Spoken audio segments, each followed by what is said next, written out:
and so beautiful the way they're all fluffed up.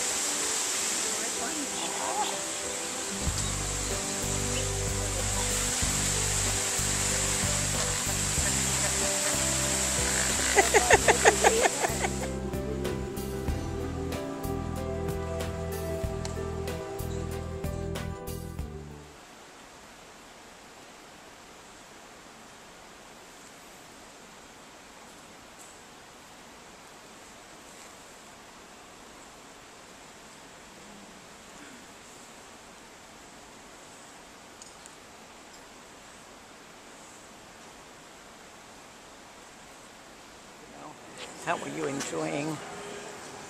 enjoying these teachings? Well, the depth is incredible. I'm going to new horizons with the help and encouragement of my friend Helen. Excellent, excellent. So one thing is listening or looking at the other while they do something. Or a beautiful sharing, from time to time look into the other person's eyes, and then you see no judgment, no thought, just a presence. And if you can both do it, it's even more beautiful. It's then a deep sharing of oneness, of one field of consciousness, where the body becomes unimportant. Looking into each other's eyes, not overdoing it, of course, but, and that,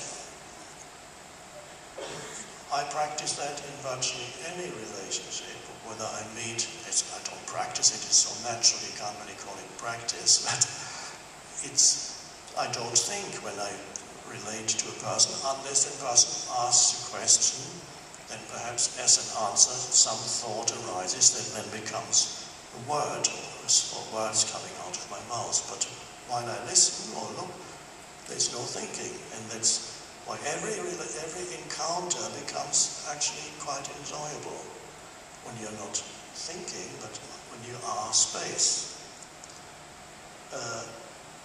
I sometimes call it, I haven't used that expression yet here today or yesterday, I sometimes call that space consciousness, as opposed to no question is really that important.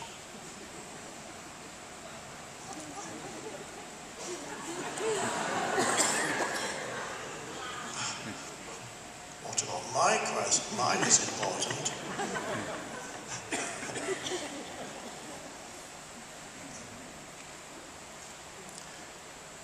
So the question has to be seen within the larger context.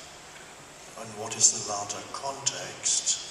It's the space that's more important than any thought within the space. And we are here to transcend thought within ourselves. But of course, thought still appears from time to time. A question may have relative importance, but not absolute importance. It's also helpful not to have self-identification with question, which is self-identification with thought, which is ego.